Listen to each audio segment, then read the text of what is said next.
let's take a look at this hornet's nest that I've stirred up on our side of the fence here. Since I posted my basically manifesto on why I'm doing this, trying to defend Lower Decks against the bloodthirsty mob being ripped up about it, I of course have gotten plenty of flack on the comment section. One of them in particular, let's see, where are we here? Alchemical, something or other. Let's see.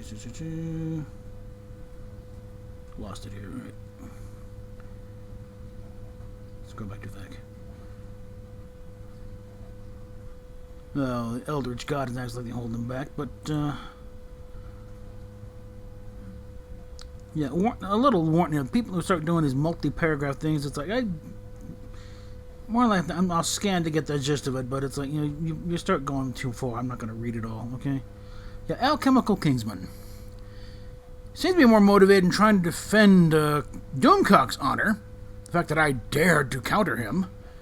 It's like, it's in there. Doomcock is quite capable of defending his own honor. Thank you very much. He doesn't, need any help from you. He knows the address here. He can come here and chew me out personally, like he did during the Inquisition. And yes, I know it's all impudent trying to, barge in there, but, gotta take a shot. Because, let's see.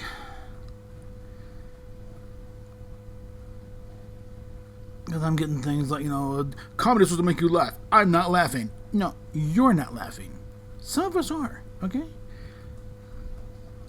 But the big fallback is, it's Kurtzman! His name's right there!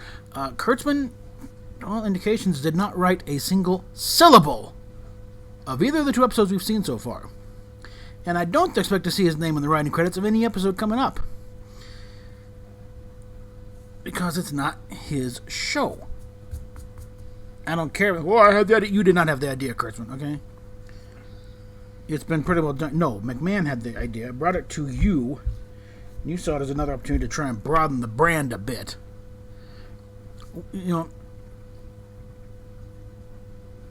But, never mind that. It's Kurtzman trick. It's really. Okay. None of the stories are typical Kurtzman-type stories. He's bent on showing up the thing and getting revenge and payback and, like I said, everyone who finds Mariner so damn annoying, have you considered the fact that they're poking fun at the concept of like a Michael Burnham character who's always right and everyone loves her and everything.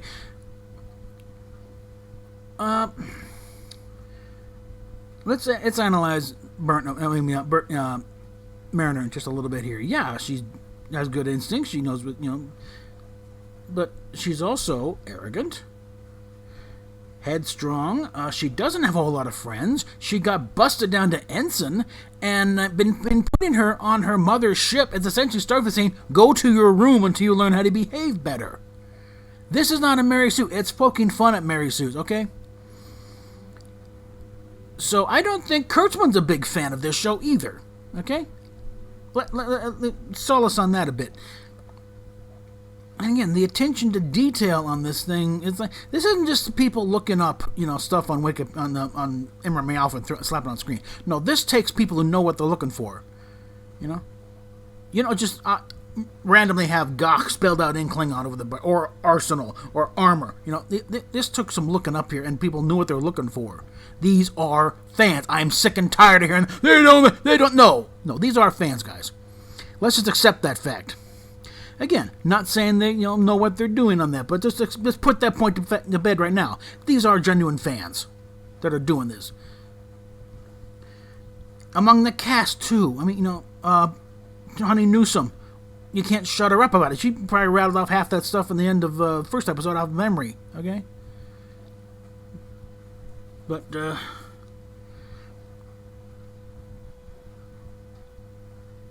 looking through my own responses here, so it's like, let's go back, and then, you didn't laugh, therefore it is not comedy, in your opinion. And, of course, the added sin of Kurtzman's name right there front and center of all the list, the brigade of the usual, hidden, secret hideout, executive producers. I'd like to see comparison. What before this? When was the most list of executive producers on any given show? Usually that's like at most 2 or 3. Usually 1, and usually the show creator. Okay. In this case, you get minimum 15, 16, 17 producers, and with like Picard Discovery, they were outnumbering the cast like 2 to 1. That's not normal. And it's a wonder why it's chaos in the writers' room. But in this case, it's like they are there because Alex Kurtzman there, and therefore he has to bring all his buddies along to get checks. But go IMDb and check the credits. Kurtzman has not written anything for this show. Okay, he wouldn't know how to write anything for this show. It's too aligned with canon. It's totally unknown territory for him. Like one comment that I pinned up here is like he's probably irritated. Yeah, here we are. My review's been, let's see, from Moonjumper Reviews, Who Cares What I Think?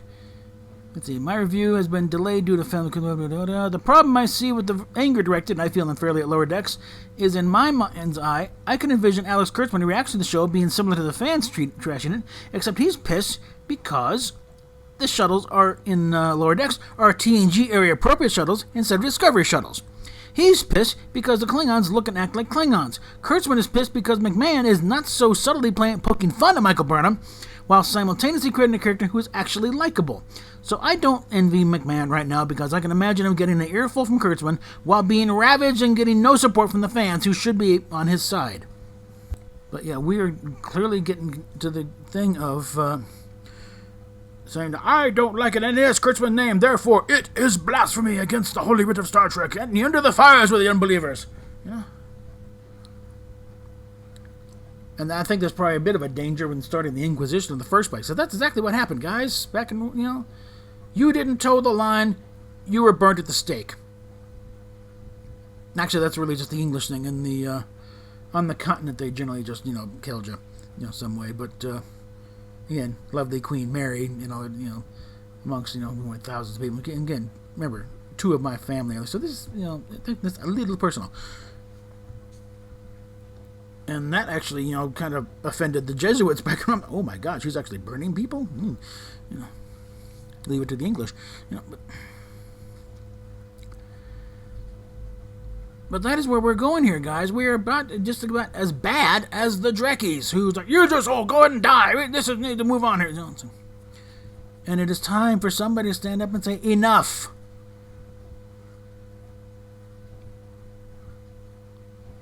To paraphrase, to truncate a bit Captain Janeway's comments.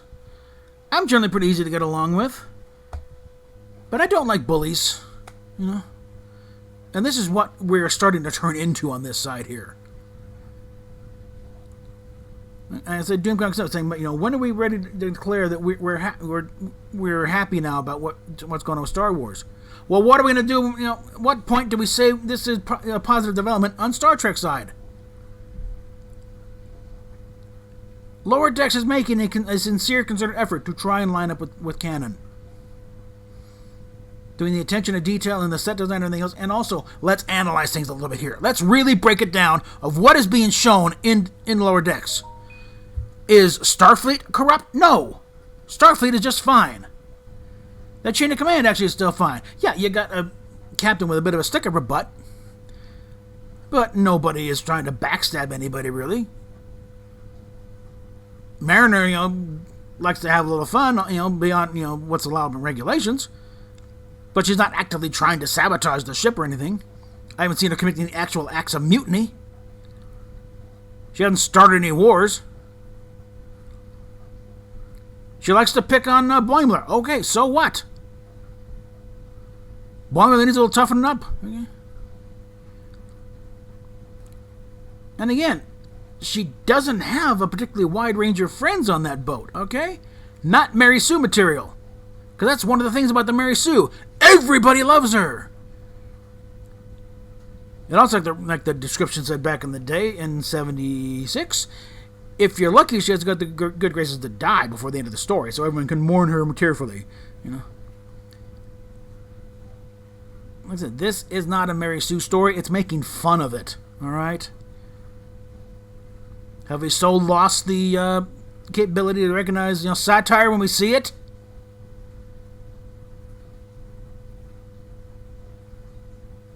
It's been said over and over, with regards to the Mandalorian. We need to reward things that when they're trying to do it right. This is an attempt to do it right. Are they doing it right? That's a matter of interpretation. But we need to at least applaud the attempt. And not just her slapping around. You're not a true, you don't know what you're doing. Like I said, one of the, let's see, between Alchemical Kingsman came out. Wow, yeah. Let me get 31, Next Gen fan? I'm 56 and, watching since I was 2 years old. With my dad, okay? I say again, I will rack up my Trekkie credentials up against anybody. There's very few people I will, openly defer to on that stance. And I'm waiting for a response from Bijo on what she thought of it, if she's seen it yet. Not that it's going to sway my opinion one way or the other, but it's nice to know. But we really need to take a step back. I'm not saying embrace the show. It is great. I'm saying they're trying. It is not Kurtzman's trick, despite Kurtzman being attached. He's attached there because of contractual obligations. Nothing gets on the screen unless it goes through Secret Hideout. And in this case, whether it's Kurtzman writes a single syllable or a memo or anything, it's, that's the only reason it's attached there. What's going to happen? Because with Emma Watts is trying to regain control of the franchise from Kurtzman. And considering we're talking a hack producer against the head of the damn studio, who do you think's going to win that fight?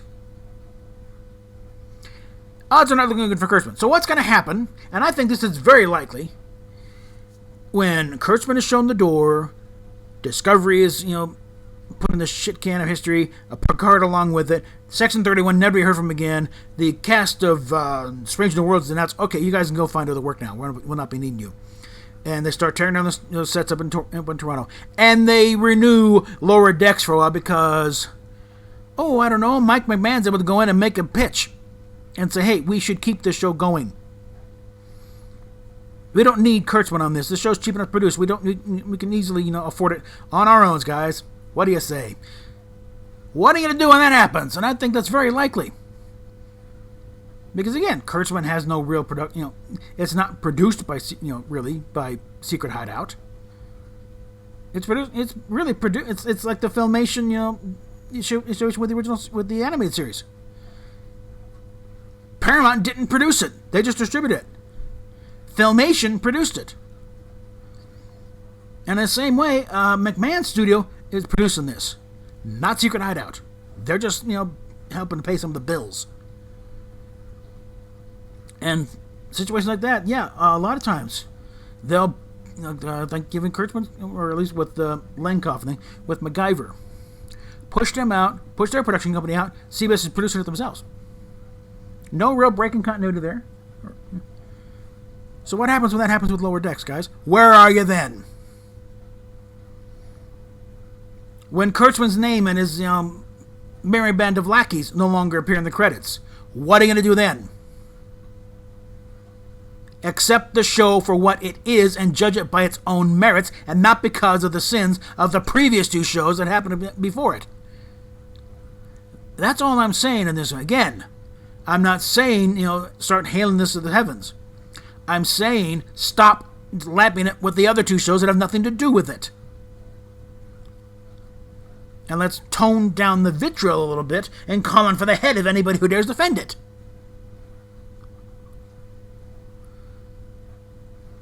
They're getting a lot of this stuff right. And yeah, it's mostly the surface stuff, the background, but they're showing a lot of thought into that, okay? Just the scene in the Klingon market has got, the rivet counters, jizzing their pants just so much. The ship, there's nothing really wrong with the design of the ship.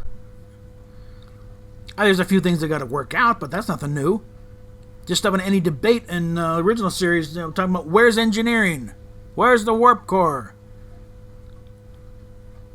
What is up in the nacelle? Did it generate in the nacelles, or is it generated in the ship and sent out to the nacelles? Which way does the bridge face? We've been doing this shit for decades, okay? So that's nothing new on that.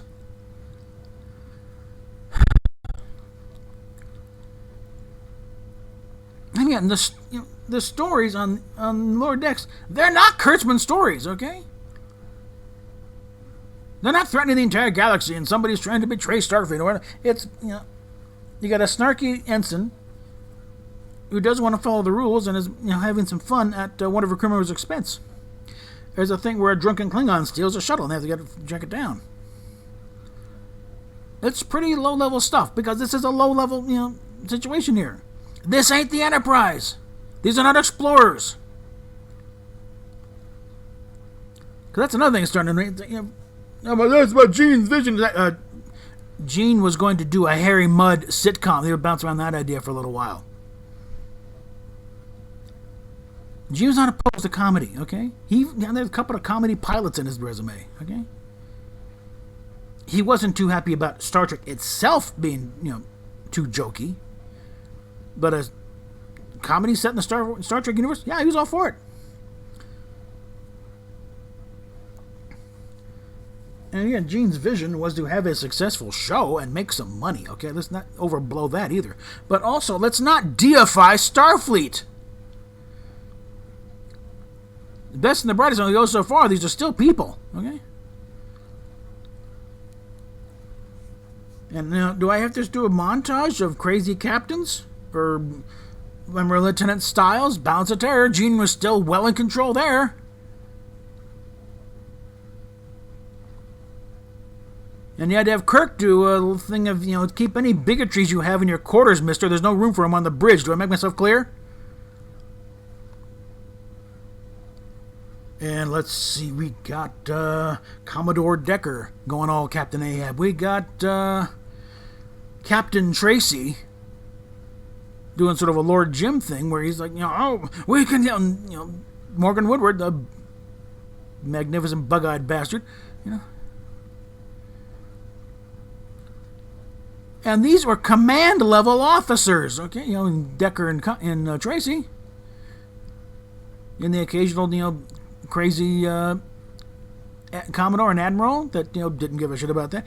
And I could drag, in fact, I might drag a little clip about just in general the Enterprise's crew's attitude towards diplomats and bureaucrats, Federation officials. You got Scotty telling, Ambassador Fox to go stuff it. He's not lowering the shields. We're putting a peanut gallery. Aye, that you can, but I'm not lowering the shields. And how much fun did Kirk have at Mr. Barris's expense? Commissioner Barris, remember Troubles? I've never, questioned the authority or the intelligence of any Federation official until now. Or let's consider something a little lesser known because it's third season. Mark of Gideon is not one of the more regarded episodes, but you have, after repeated attempts, Starfleet won't let Spock beam down to find Kirk. The Federation Council won't let him down, and we also referring back to Starfleet and saying, you got Spock's little comment of diplomats and bureaucrats operate in very different circles, but they produce the exact same results. And this is from Spock, okay?